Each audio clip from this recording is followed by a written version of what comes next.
Барлықтарыңа сәлем, менің атым Ерсұлтан. Мен 2019 жылы 11 А сыныбын Гүлмайра апайдың сыныбын бітіргенмін. ұбт-да 134 балл жинадым.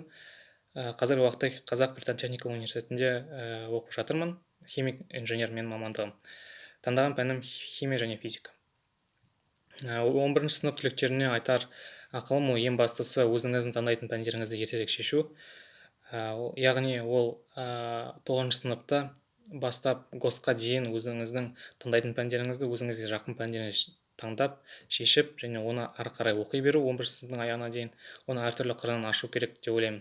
Себебі таңдаған пәндерді жақсы білу ол тек қана ұбт-да ғана емес, өзіңіздің жоғары оқу орындарыңызда да өте көп пайда істейді.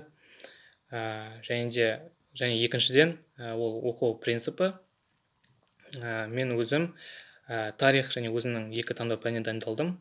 Біріншіден, тарихқа келетін болсақ, ол жай ғана кітапты оқып, 4 кітап бар, 6, 7, 8, 9 сыныптағы кітаптарды жай ғана оқып, түсініп алу керек. Және де ал таңдау пәндеріне келетін болсақ, енді бұл жерде енді репетиторға бардық, мектептегі мұғалімдермен де айналыстық бұл пәндермен, және де осы екі таңдау пәнін осы жеке репетиторға барып өзім дайындалдым.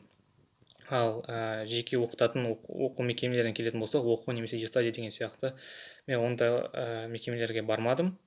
Себебі ол менің ойымша артық уақытты көп кетіреді деп ойладым да, сосын бармадым.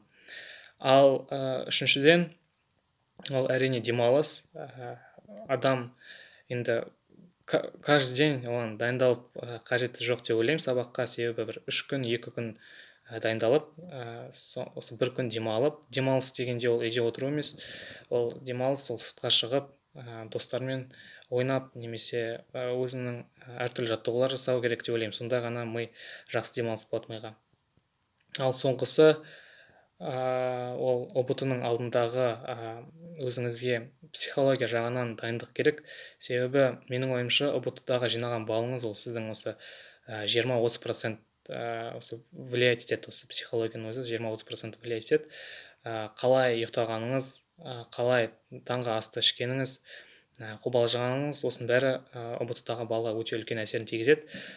Кем дегенде 6-7 сағат ұйықтап, таңертең өзіңіздің таңғы асыңызды жақсы ішіп, қобалжымай кіру керек деп ойлаймын. Ең бастысы, кірердің алдында ойлаңыз, ол ең соңғы экзамен бе, сол ең бірінші экзамен, ең қиын экзамендардың ішіндегі. Себебі одан кейін жоғары оқу орында ондай ұбт-дан да қиын экзамендер өте көп болады.